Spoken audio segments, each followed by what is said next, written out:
Hello, and welcome to this presentation on what is healthy love. As I've said, this has been my most asked question, and I often don't have enough time to answer it in as much detail as I'd like to. So that's kind of what sparked the whole idea. And I'm excited to spend the next 40 minutes to an hour explaining this to you. So before we get started, here's a little bit about me. I have spent the last 4 years studying psychology and mental health, and I have been working with my therapist for way longer than that. I even recently worked with a life coach, and it's been a particularly interesting dating journey that I've had myself. This is an area of psychology and mental health that has particularly stood out to me because something that became really apparent to me in the last year is how much of an impact social relationships have on mental health, not just romantic relationships, whether that's friendships, familial relationships, um, professional relationships, even. Um, all sorts of relationships can have a big impact on our mental health. We're social beings. The pandemic definitely showed us that. I have a strong approach rooted in individuality and self fulfillment, but that doesn't take away from the fact that we are social beings. To me, I now particularly focus on the relationships that we get to choose. So we don't really get to choose our family, and we don't always get to choose who we work alongside, but our friendships and romantic relationships, particularly, are something that we have control over, whether we think we do or not. We often have more control over it than we think. So this was an area of life that I knew that I just felt really called to it, so to say. Like, healthy love is just something I knew I wanted. I knew it was something that I was going to find someday and looked forward to from a young age. So here I am as a dating coach, empowering girls like my past self to date with confidence, clarity, and find love with ease. Um,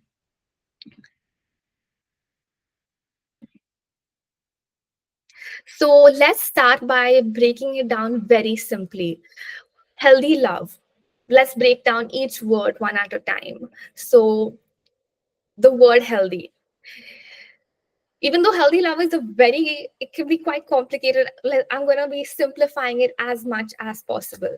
So, healthy love. What does the word healthy mean? What comes to mind when we think of the word healthy? It's often associated with food, right? Like, even when we aren't talking about healthy love, just the word healthy by itself, thinking about it in the context of food, what do we mean? When I thought about this myself, I broke it down into two things, which is sustainability and fulfillment. So when I googled the word sustainable, it means able to be maintained at a certain level or rate. So for me, when we refer to healthy food, it's able to keep your hunger away to some extent. It's able to sustain this level of fillingness in your stomach, if I may say so. But then when we come to fulfillment and fulfilling, the fulfilling part of the meaning of the word healthy, we talk about the food being nourishing, something that is nutrient rich, something that is enriching your body. And so there are these two components to it, something that's enriching, nourishing, fulfilling, and the other one that is able to be maintained at a certain level or rate over time. So it's more to do with time. And why is this element of time and sustainability important? Of course, there is this social norm that, uh, there is this social norm around marriages and things like that, where you are meant to some extent expected to sustain a relationship for a long period of time. But thinking about it more from a psychological perspective rather than based on social norms, I think we as human beings like the idea of forever. We like the idea of something long term. It's quite comforting to most of us. And the truth is, emotional intimacy and human bonds and connections strengthen over time. love is something that can grow over time. It's not always the love at first sight that is love. It love strengthens over time. Love evolves and sustains over time. And that is again why I talk about this element of sustainability and time related to healthy love. And even though the idea of forever is comforting and things like that, I do also very much believe that the future is uncertain. Anything can happen. And we'll talk a little bit more about embracing uncertainty and love being a risk in that sense. Um, Fulfillment is important because there is, when we talk about food that nourishes us, again, going back to the an- analogy of relating this to healthy food, um, and so that we have a good quality of life. When you eat healthy food, you kind of save yourself, or at least prevent certain physical ailments to some extent by nourishing yourself with healthy food. So just like that, I see a fulfilling healthy relationship as one that can act as a form of preventative mental health care. I believe dating coaching is a form of preventative mental health care because it helps you ensure a good relationship. We know we deserve a good relationship. We know we deserve to be fulfilled through our relationships. And so, striving for healthy love is just about ensuring that our relationships add value to our life rather than take away from it and um, cause us distress.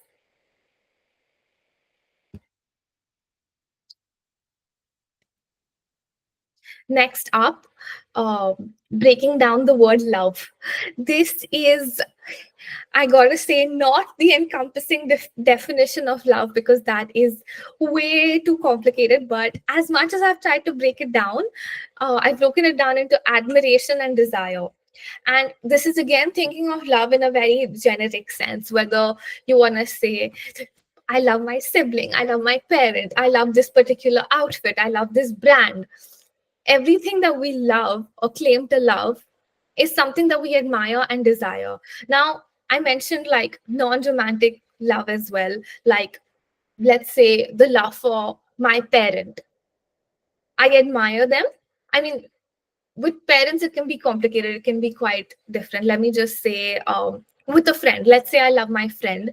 Um, I admire certain qualities about them and I desire them, not particularly in a romantic way often, but it can just be the desire to have someone in your life. So even when you talk about loving an outfit, it is like, I love this outfit, I admire the way it looks stunning, and I desire it. Like by saying I love it, there is an underlying reflection of desire in that sense. So this is what love can be simplified into, is what I think. And I think it's quite useful to make these distinctions in terms of identifying admiration and identifying desire. So,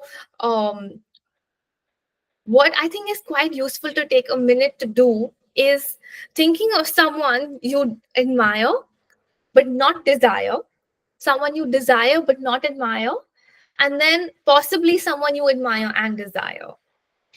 Someone you desire but don't admire can often be someone who is like eye candy, perhaps even like a celebrity crush. And admiration, but without desire, can again be some sort of public figure that you look up to or are inspired by in that sense. Um, so for me, I had this situation where there has been someone I have admired and desired, and I thought I loved them. I think I did. But it was clearly not healthy because it isn't, it's missing the healthy component. It does, if it isn't reciprocal, if it isn't sustaining and fulfilling me in the way I'd like it to, it's just love, it's not healthy love. So now let's build on love and healthy, one on top of the other, and see what that looks like. So here's a little more complicated slide. um, little bit away from the very simple stuff. Um, so there are two arrows here indicating that love can build over healthy and healthy can build over love. And this is all very theoretical, but it's very important to understand because the practicalities of healthy love can be a lot more complex.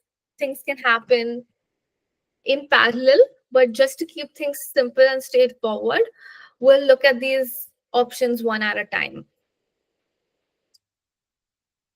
Let's say you admire someone and you desire them. So you potentially love them in theory. But if they don't sustain and fulfill you, like I said was the case with me a few years ago, um,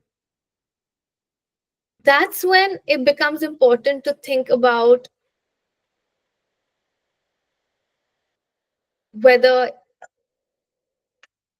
it's healthy love. So that is when love came first, and then checking for whether it was healthy, it wasn't, and that came next. So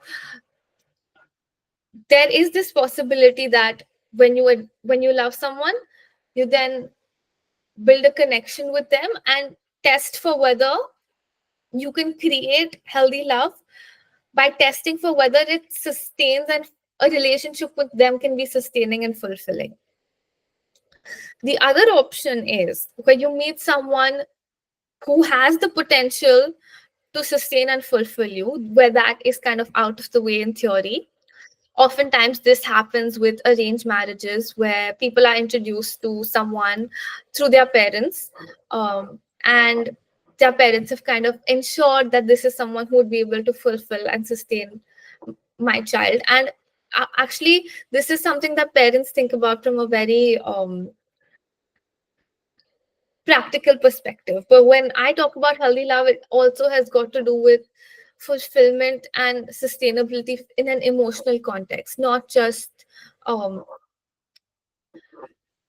a context that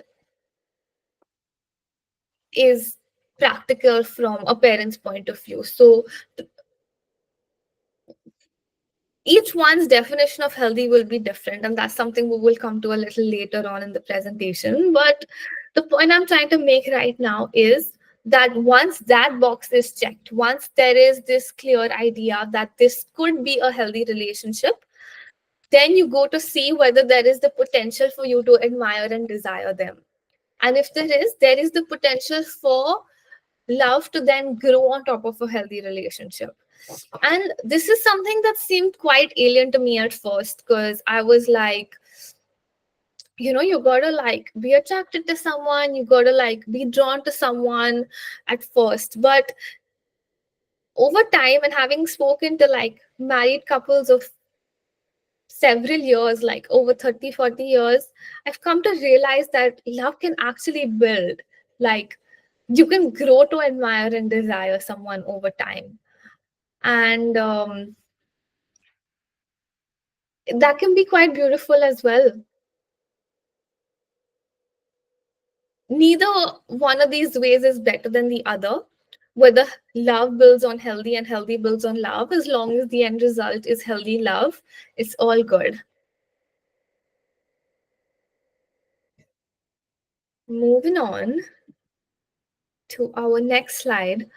Uh, here are a few questions to help you introspect on what healthy love is for you as an individual.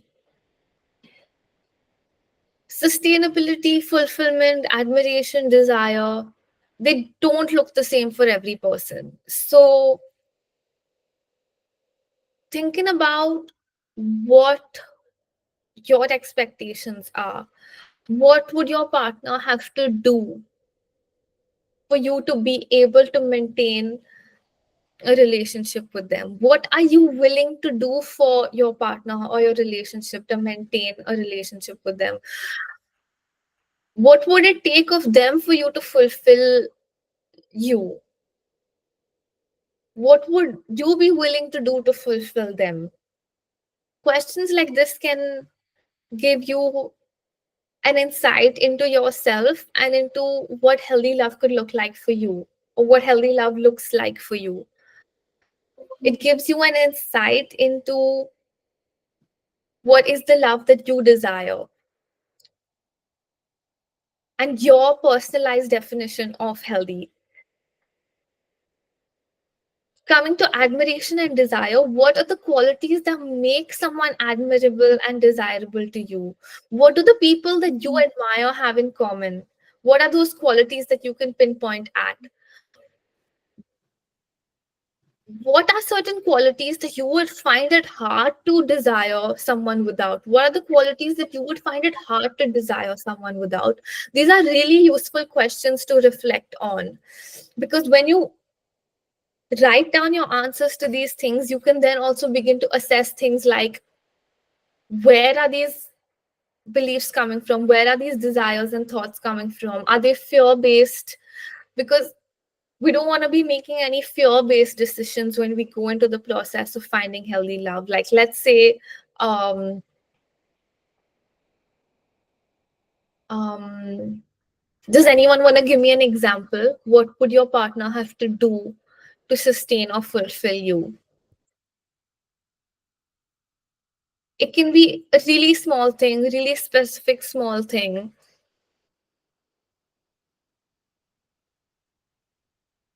I'll tell you. I'll tell you mine.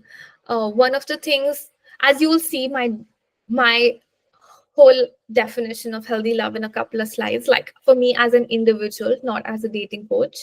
Uh, just a personal example would be, um,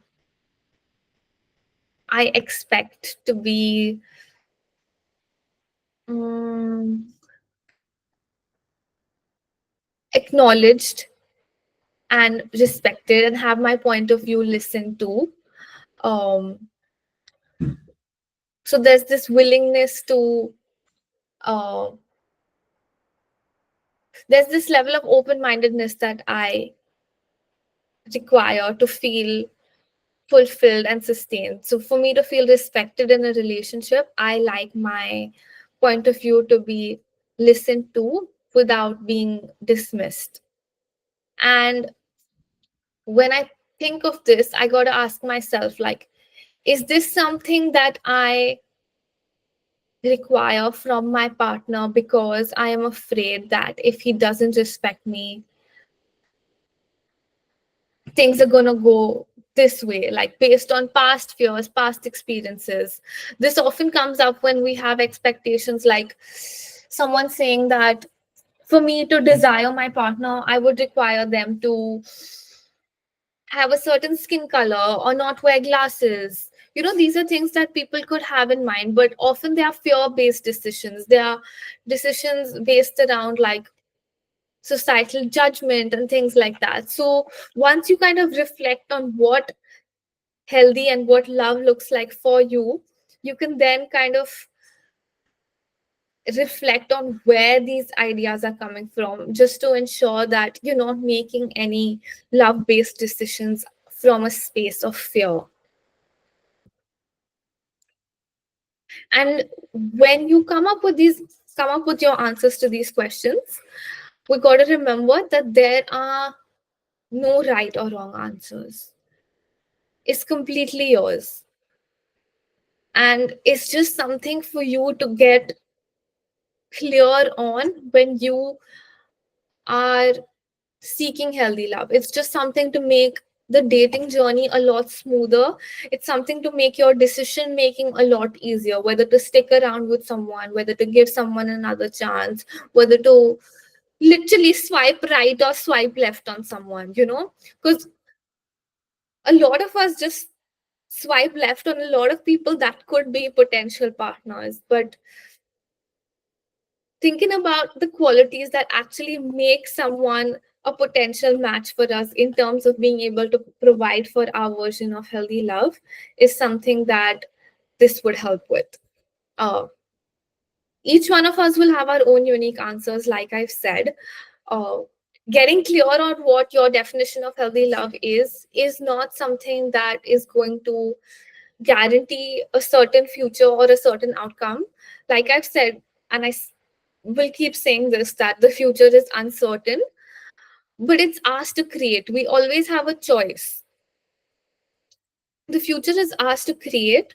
We can do our best in terms of getting clear on these things, dating as our most confident self. But there is also, I believe, a higher power at play. And I believe that we co create our reality and our future with the universe. So it's not all on us. There is also what I like to call the universal power at play. But each one of us has our role to play. And leaving everything to the higher power is not always going to get us the outcome we desire. It's a joint effort. Let me quickly take a sip of water before we move on to our next section.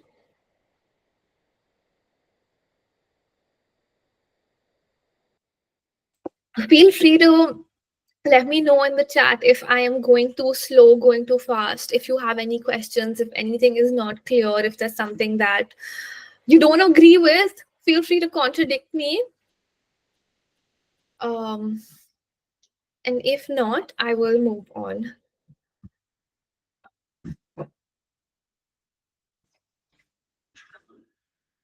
So this is kind of a very famous picture some of you may know about, which is my Maslow's hierarchy of needs.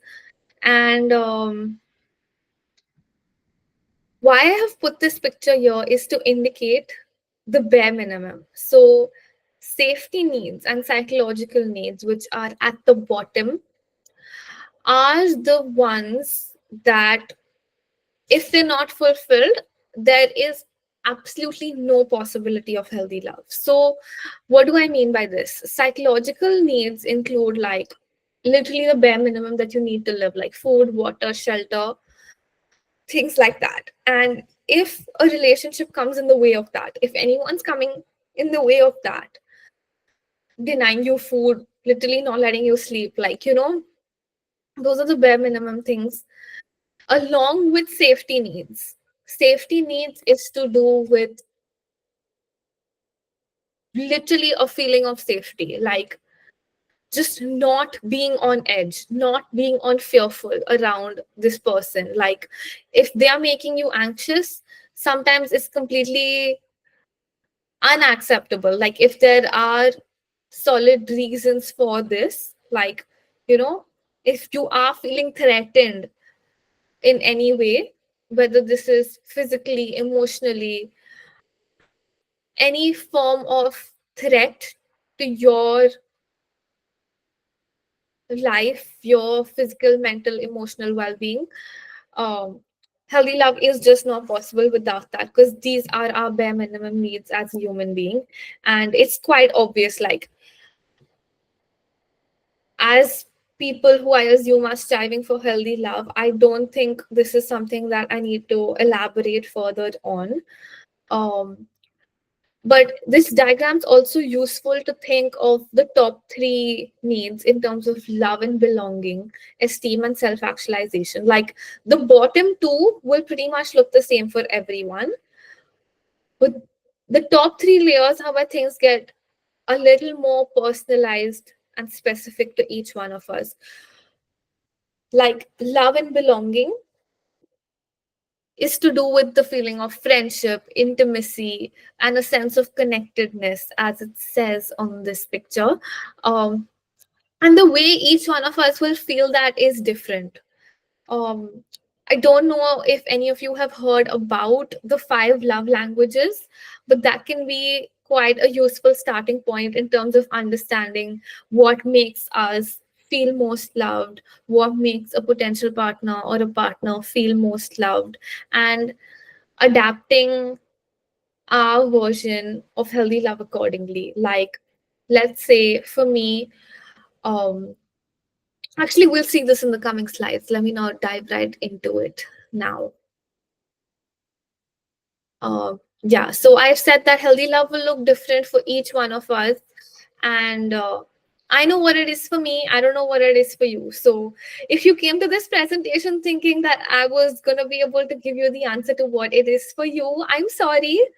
Uh, but let me tell you what it is for me as an individual now, not as a dating coach. So, apart from the next slide, everything else is from the perspective of a dating coach. But for the next slide, it's going to get a bit personal. My version of healthy love.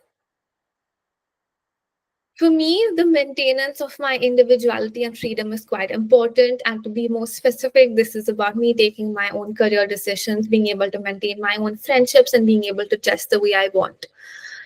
I want to be respected in my version of healthy love. This is to do with having my time respected, my preferences respected. If I don't want to watch a horror movie because that scares the shit out of me, I don't want to be forced into doing that. um, Again, I mentioned this before. This is super important. Oh my God, everything here is super important, honestly, to me. The willingness to hear each other out in attempt to understand. And I say in an attempt to understand because we can't expect someone to always and fully understand us.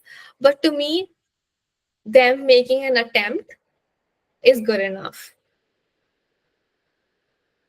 After that comes the ability to disagree. And then again, this is particularly important because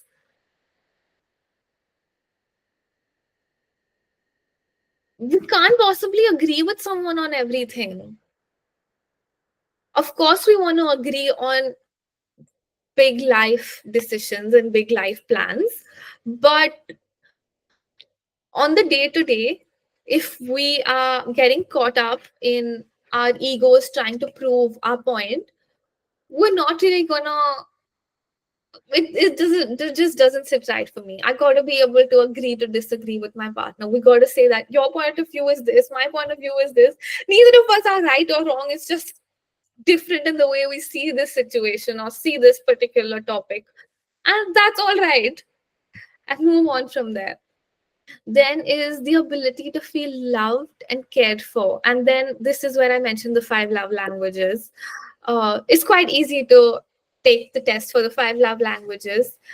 You can just go to Google and type five love languages test and test it for yourself. Most of us will have a primary and secondary love language, and it's a good starting place to see what this could reflect in through your expectations from a partner in a particular way. Um, then I also expect to be supported on my bad days. Um, I like to be listened to, empathized with, soothed, and given solutions if I ask for them. Mm. And lastly, commitment and transparency. I haven't quite elaborated on this one because it has always been super straightforward for me, not much to think about. Um, it's just to do with like honesty, exclusivity, and trust. This is my version of healthy love. And right in the title of the slide, I have put that it's two ways. So this is not only what I am expecting, but also what I'm willing to give to my partner. I'm willing to give them a sense of individuality and freedom. I'm not going to take away from that. Uh, and everything else that I've said after that is also what I'm willing to give. Also, I have covered my boyfriend's face with a heart on it over here just to show that not because his identity is a secret or anything like that, but just to show that this is my version of healthy love and not his. His perhaps looks very different. And yeah, this is going to be my version of healthy love right now, irrespective of him. Um, let me see that there's something in the chat box. Okay, let's go to the next slide. This slide is to highlight that relationships are a journey.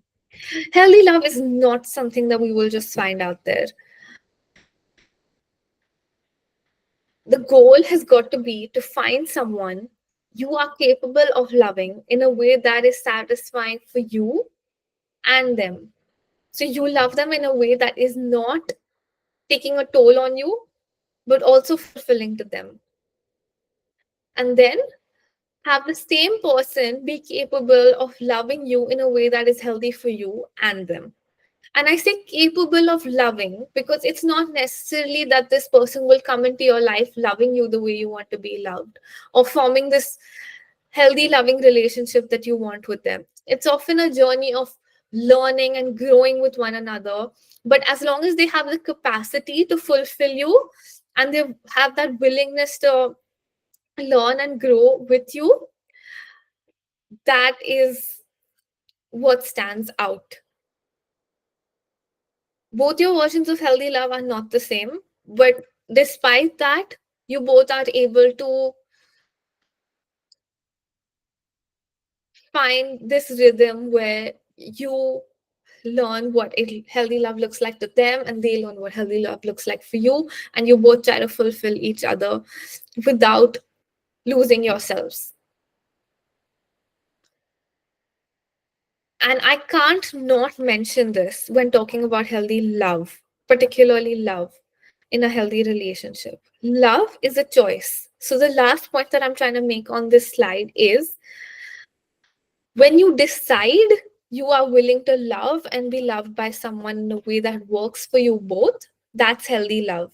So, there is a decision here, there is an element of deciding, making a choice, and taking this decision and sticking with it, or deciding that this is something that is not going to work for you and sticking with that, because we can always get consumed in the possibilities. So it's always about making our decision and going with it. Not always going with it, we can always change our minds, and that's why the freedom of choice and everything is so important.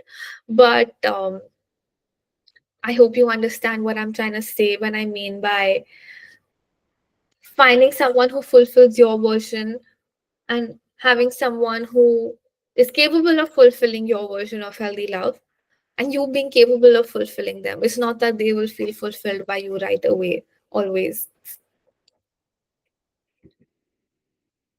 Let's go on.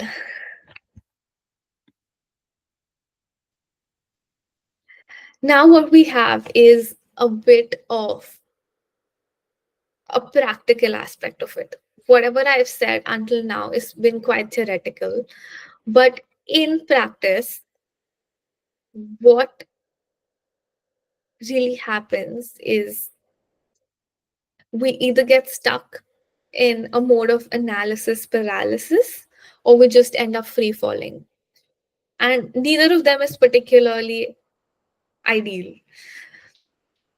So when we're thinking too much about whether this person has the potential to fulfill us, what are their expectations? Am I going to be able to fulfill them? That thought process, if it becomes so over consuming and overpowering, we don't end up reaching the position where we make a decision to love. We don't make that decision to go all in and stick with them. And that is a hindrance to healthy love because you don't allow yourself to make that decision to love in the first place. And secondly, at the other end of the spectrum, we have free fall, which is like not thinking about the version of healthy love that they want, not thinking about the version of healthy love that you want, but kind of just going in blind or like jumping out of a plane. And there is a chance that a parachute will open up and everything will be all right. But there is also the chance that, you know, you crash land. So, what I say on my next slide is about knowing that prevention is better than cure, but also being able to not be too serious about this whole dating journey and have fun along the way. To treat it like an experiment rather than something that you go into with a goal. It's not something to go in with desiring a particular outcome. You gotta, because that kind of comes in the way of you being yourself. That just comes in the way of you being yourself and being able to connect with people authentically. if you're too much in your head. So while a little bit of self reflection, interrogation, self awareness is good, it can prevent us from a lot of trouble. It's also good to have a balance in terms of not getting too caught up in our mind and just being ourselves. Um, and sometimes, if we're just being ourselves, you get what I'm saying, right? There is no like either end of the spectrum being perfect. It's finding a middle ground where we're able to be a little cautious, but also have fun, be a little relaxed, and all that jazz. Um, and now comes the big question of how. You're all probably wondering how, like, if this is healthy love, if this is how to get it, like, how can I get it? What can I do? Uh, how can I find this middle ground of being precautious but also having fun? And to me, that is about two or three things particularly. First one being building a healthy relationship with oneself. And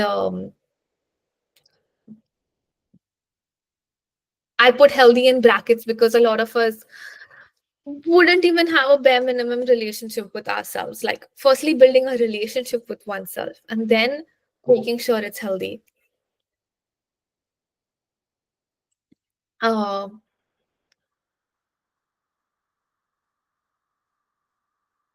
and the second one is about taking aligned action. So once you know yourself, once you know your values, once you know who you are, once you know your desires, having that reflect in your behavior, having that reflect in the way you date, having that reflect in your energy and your words. And lastly, differentiating. Okay, this slide has a bit of a typo, but it's about differentiating um, reality from fantasy. It's about differentiating reality from fantasy. And I've already kind of mentioned that when I was talking about my version of healthy love. The best way to do this is by keeping in check and reminding yourself that it's a two-way thing. You gotta be willing to give what you expect. So, just to go over a little bit more about what your relationship with yourself can be about, if we're working through each of the 3 points one at a time, it's about really knowing yourself. When you introduce yourself, when we introduce ourselves, we often just say our name, age, occupation. But we're so much more than that. We have this whole internal world within us, our desires, our fears, our emotions, what makes us happy, what makes us sad, what makes us laugh, what makes us smile. Really getting to know yourself in that sense so that you are able to create a certain level of self fulfillment for yourself.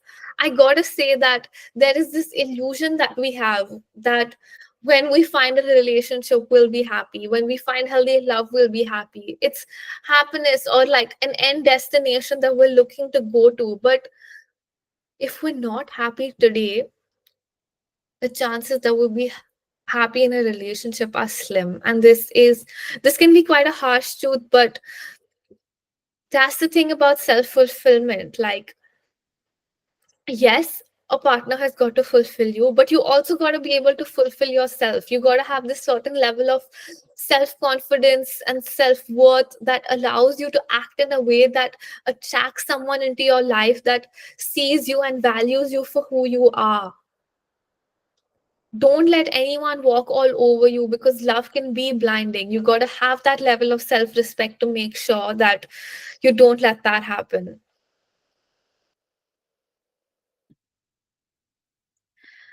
Aligned action, like I said, is got to your values and your intentions got to be reflected in your words and actions. This can be reflected in online and offline communication, taking initiative, asking certain questions but without sounding interrogative, being able to let go and detach from someone, not getting attached too quickly.